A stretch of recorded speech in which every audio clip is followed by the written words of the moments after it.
निर्वाचन कार्यालय धाउनै नपर्ने गरी घरबाटै मतदाता नामावलीमा नाम दर्ता गर्न मिल्छ।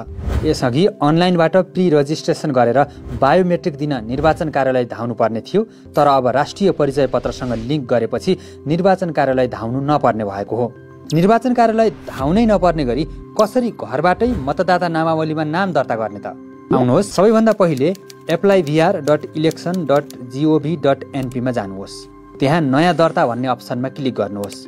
राष्ट्रिय परिचय पत्रमा विवरण दर्ता गरेको व्यक्तिले मतदाता परिचय पत्रमा दर्ता गर्नको लागि छुट्टै सेक्सन देखिन्छ।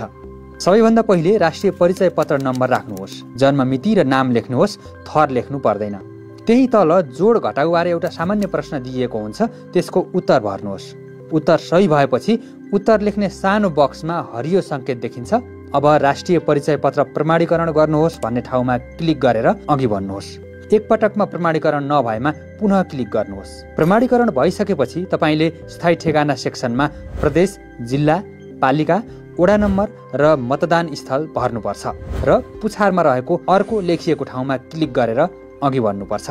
राष्ट्रिय परिचय पत्र लिङ्क भइसकेको हुनाले त्यसपछिका सेक्सनमा भने तपाईँले धेरै विवरण भर्नु पर्दैन। व्यक्तिगत विवरण सेक्सनमा तपाईँले इमेल र मोबाइल नम्बर मात्रै राखे पुग्छ, अरू पहिले नै अटोमेटिक रूपमा भरिएको हुन्छ। अब अर्को भन्ने ठाउँमा क्लिक गरेपछि नागरिकताको विवरण सेक्सनमा पुगिन्छ, जहाँ तपाईँले आफ्नो नागरिकताको किसिम मात्रै छाने पुग्छ।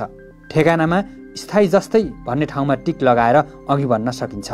त्यसपछिको सेक्सनमा अपाङ्गताको विवरण भर्नुपर्छ। अपाङ्गता हो भने कस्तो किसिमको हो त्यो टिक लगाउनुपर्छ। अब अर्को क्लिक गरेपछि अन्य सेक्सनमा पुगिन्छ, जहाँ तपाईँको शैक्षिक योग्यता, मातृभाषा र कुन वर्ग वा उमेर समूहको हो भनेर छान्नुपर्छ। त्यस्तै अर्कोमा क्लिक गरेपछि पुनरावलोकन सेक्सनमा पुगिन्छ।